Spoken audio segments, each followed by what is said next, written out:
At a perceptual level, the wolves distinguish the rank order of the wolf that they're seeing. And they do that extremely rapidly. Highly social animals are unbelievably good at that. And so the story of the dominance, the story of the hierarchy of the wolves is implicit in the perception of the wolves. And if you describe that, it's a story, but it's not a story before it's described. It's whatever a story is before it's described. Right. It seems to me like it's something like the weights in a neural network, returning to that idea, is that there are certain facts, let's say, that present themselves to us that are much more heavily weighted. And that's axiomatic. It's built into the system. And those would be facts for, imagine, that evoke emotional response very rapidly. They're weighted, and that weighting has a biological element and a cultural element. Now, that's not a story.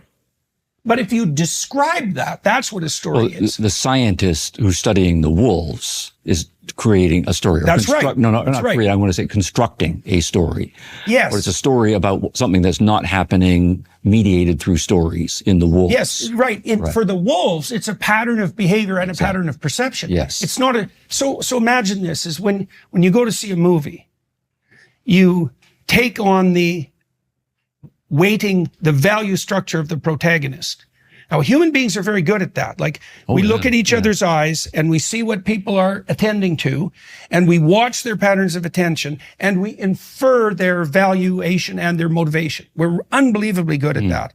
And that's what you're doing when you're going to a movie. We watch how the protagonist prioritizes his attention and his action, what his priorities are, and you infer from that the perceptual structure that, well, that's the question. Does it bring some facts to light and make others irrelevant? And if so, is it a screen? Like, most of the world we don't see. Most of the world is screened out from our perception. Some of that's biomechanical. I can't see behind my head, but some of it is, I'm looking at you, so I can't see the faces of the cameramen right now, right? So that's a choice that's dependent on my determination of how to focus my attention.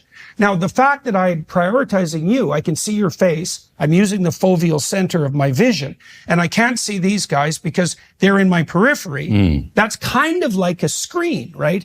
The place where it's most open is this central point of vision. Over here, it's obscured, and over here, it's just gone completely. So now, you objected to my characterization because you said, observer, screen, reality, and you didn't like the proposition of the intermediary screen. Yes. And I know the screening idea isn't exactly right.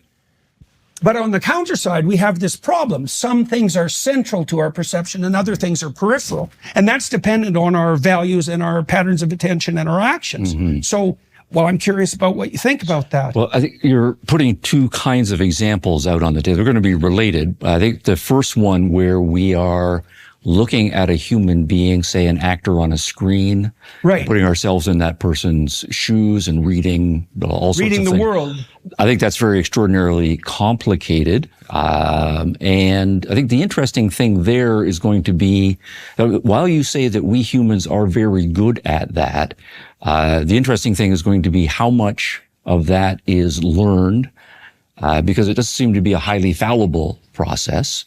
Because I know, don't want to get too personal here, but there will be lots of times I've been in social circumstances, and I think I'm pretty savvy about reading people. But I'll be with my wife, and she will say, after we've had a conversation with someone, boy, did you notice how upset that person was about blah blah blah? Women and their interpersonal perception. Okay, so there may be sex, gender differences. They're better at reading nonverbal behavior. That are going on, but also at the same, it's not to say that I couldn't learn how to do that. Yeah. So when we say people are very good at that, I think that's true, but we still have to epistemologically unpack everything that goes into what makes us good at being able to do that. And I think that's going to be a very, very sophisticated story. But then the other example takes us back to perceptual cases where you're talking about, right, you looking at me or me looking at you, and we're also aware that we're in a room, that there are other people in the room who are filling and so on. But getting right down to issues of, if I choose to focus, right, on one thing, then it is true that everything else goes Pales by comparison. Yeah, that's right. And pales is metaphorical. So if we're going to try to then unpack the metaphor, I think we would say we focus and unfocus, and then we can give descriptors of what the state of unfocus is and what the state of focus is. And I would prefer using that language to the language of screen, because screen really is something that is in the way. It's a thing itself.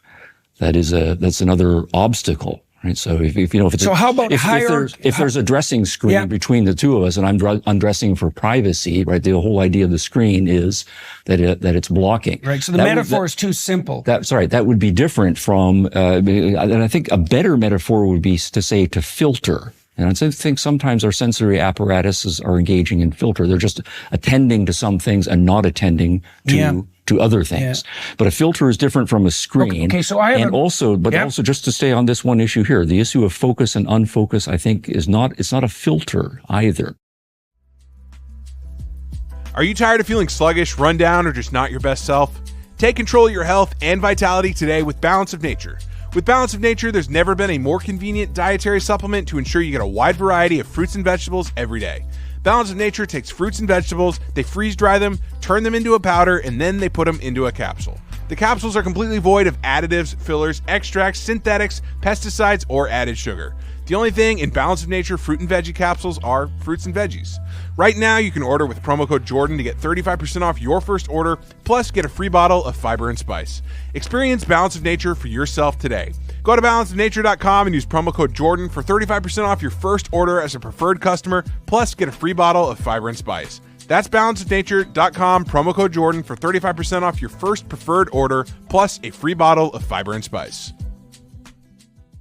I have a metaphor for you. Tell me what you think about this. Well, I've been thinking about this a lot because I've been studying Old Testament stories.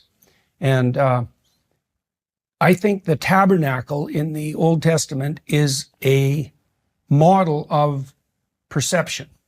Okay, so tell me what you think of this as a analogy. Better than screen and better than filter. Okay, remind me what element of the tabernacle. I will. I'll lay it out. Good. Okay, so the tabernacle, at the center of the tabernacle is the Ark of the Covenant, right? So there's a center point and it's sacred.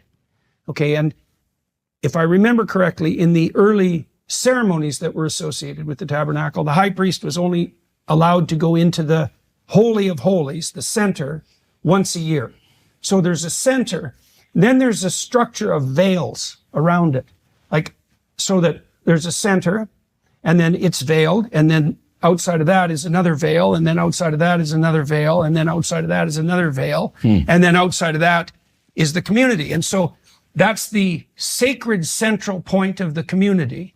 And the center is the, what would you say, the point of focus, the fundamental point of focus, and then the significance of the periphery is proportional to the distance from the center. Now, the reason, there's a variety of reasons that I think this is the right metaphor. It's partly because... So is this a metaphor for what? For object perception. Okay. For any perception. It's so, and here's partly why. So I was referring to the visual system, for example. So the way your visual system is constructed is that at the very center, every cell in the center of your vision is connected to 10,000 neurons at the fundamental level of analysis.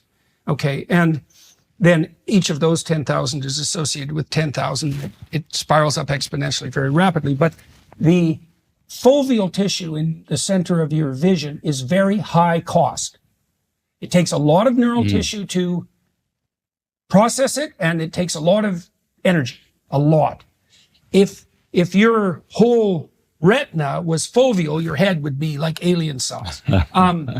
Eagles have two fovea, by the way. They have extremely sharp vision. And so now you're because high resolution vision is expensive, you can move your eyes and you dart this very high resolution center around. And so every time you move your eyes, and you do that unconsciously because they're always vibrating, and consciously because you can move them, and in consequence of emotion as well. So if you hear a noise off to the side that startles you, you'll look, and that's unconscious. Lots of things direct your visual attention, but everything you look at has a center, dead center, where everything is extremely high resolution, and then it's surrounded by lesser and lesser spheres of resolution until at the periphery, there's nothing, right? Okay, so like out here, if I just hold my hand steady, I can't see it except as a blur. If I move it, I can see the fingers.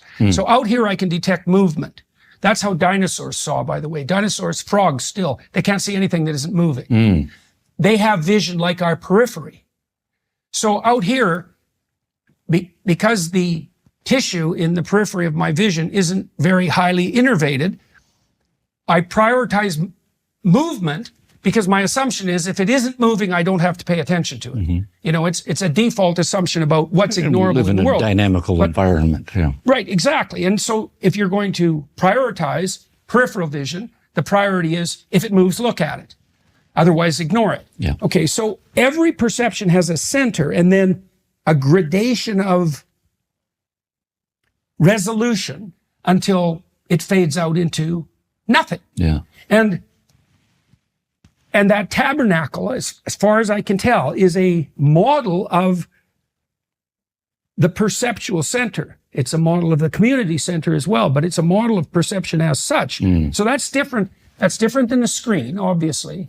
And it's, Well, you do have these veils that you constructed. yeah, that's true. That's true. That's true. And it's, you see, and the veil idea is an interesting one because the perceptions we have in the periphery are nowhere near as intense as the perceptions that we have in the center. And so these perceptions, one way of thinking about them is these perceptions, peripheral perceptions, are veiled. Out here behind me, they're veiled so intensely you can't even see them, but the veils are graduated. So it's well, so you could tell me what you think about that. Yeah, let me try a different, I don't want to use the tabernacle example. I'm not as familiar with it, but suppose you think of the difference between a place, let's say you're walking through, this is an example I heard from another philosopher. You're walking through an unfamiliar neighborhood, right, at night, and you think it's a slightly dangerous neighborhood.